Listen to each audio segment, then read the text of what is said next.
Bismillahirrahmanirrahim. Mohon izin Guru Maulana, Guru Ustazah Lulung. Jadi hadirin sekalian, hadirat sekalian, anak-anakku sekalian yang dimuliakan Allah. Banyak kisah-kisah Mas Fadli yang menceritakan tentang baik itu Rasulullah SAW, baik itu para sahabat, baik itu para aulia, ya orang-orang terdahulu, para ulama terdahulu yang berjumpa dengan bidadari dalam mimpi. Salah satunya misalnya diceritakan tentang seorang sahabat namanya Julaibib. Ya, jadi Julaibib ini kalau bahasa Arab artinya adalah orang yang jubahnya kependekan, gitu ya. Jadi kenapa dia disebut begitu? Karena dia ini, mohon maaf ya disebutkan di dalam hadisnya itu dia tidak cakep sama sekali, ya Ustaz. Tidak cakep, tidak kaya, jadi dia udah miskin, udah pendek, udah tidak menarik sama sekali. Tapi dia punya satu hal yang luar biasa, dia senantiasa ke masjid paling dulu, gitu ya. Jadi amalnya luar biasa. Nah, suatu waktu ditanya sama Rasul SAW, wahai Julaibib, apa kamu nggak mau nikah? Ya, kata dia, ya Rasulullah, siapa orang di Madinah ini yang mau dengan orang seperti saya ini? Ya, Rasul senyum. Berapa waktu kemudian ditanya lagi sama Rasul, wahai Julaibib, ya apa kamu nggak mau nikah? Dijawab sama lagi, ya Rasulullah, siapa yang mau orang seperti saya? Ketiga kali ditanya sama Rasul, jawabnya begitu, lalu sama Rasul, ayo jalan sama saya. Ini lihat bagaimana akhlaknya Rasulullah SAW sebagai seorang pemimpin, seorang imam. Dia peduli dengan seluruh jamaahnya, siapapun itu. Dibawa sama beliau, kemudian sampai ke seorang pimpinan Ansor. Bayangin Mas Fadli, pimpinan Ansor, orang kaya, pimpinan Ansor, bangsawan. Ya.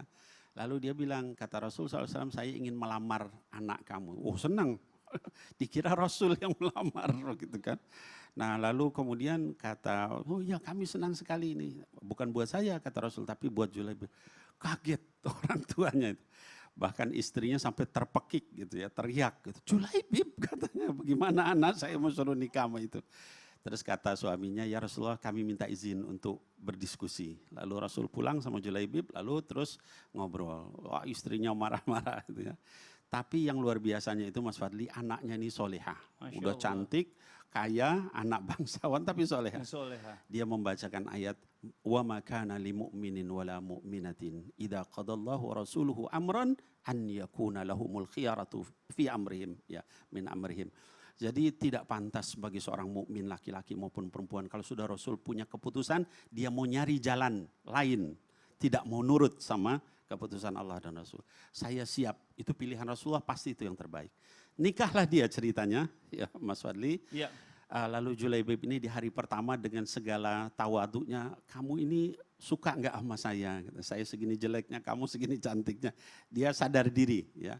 Tiba-tiba lagi begitu terdengar suara panggilan jihad. Ya, Ustadz Maulana, lalu kemudian berangkatlah Julaibib ini, dia bilang sama istri, saya pamit dulu mau jihad. Padahal sebenarnya dibolehkan orang baru nikah itu tidak ikut dalam panggilan. Tapi dia, saya cinta sama Allah dan Rasul lebih dari kamu. Lalu kemudian akhirnya dia berangkat.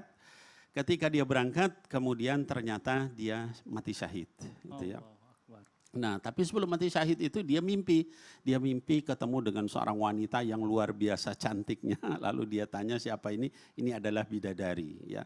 Nah, salah satu orang sahabat yang mimpi ketemu bidadari itu seperti itu. Sampai kemudian dia katakan ketika bidadari itu ketemu, kata bidadari itu kamu nggak bisa ketemu saya sekarang. Tapi nanti sebelum buka sore ini kamu akan ketemu saya. Dan ternyata Julaibib itu meninggal persis sebelum berbuka. Ya. Nah jadi ini salah satu contoh. Contoh yang lain Mus'ab bin Umair, ya itu juga kebalikannya, ganteng luar biasa.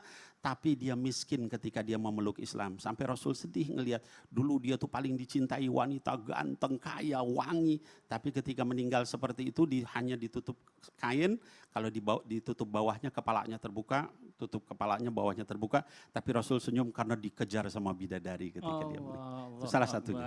Waduh ini kisah-kisah zaman dulu nih ya, luar biasa ya. Ini pelajaran banget buat kita semuanya bahwa ketakwaan kepada Allah ini jadi perebutan kita untuk bidadari nantinya ini, Masya Allah. Amin. Nah sekarang kita coba sama-sama lanjutkan lagi nanti setelah yang satu ini, buat jamaah yang ada di rumah, nanti kita setelah ini kita berdoa bersama agar kehidupan kita selalu diberikan kemudahan, rezeki yang melimpah dan juga dijauhkan dari segala macam bahaya serta diwafatkan dalam keadaan husnul khotimah. Ya di rumah jangan kemana-mana, kita segera kembali lagi tetap di Islam itu Indah. Jamaah, oh jamaah, alhamdulillah.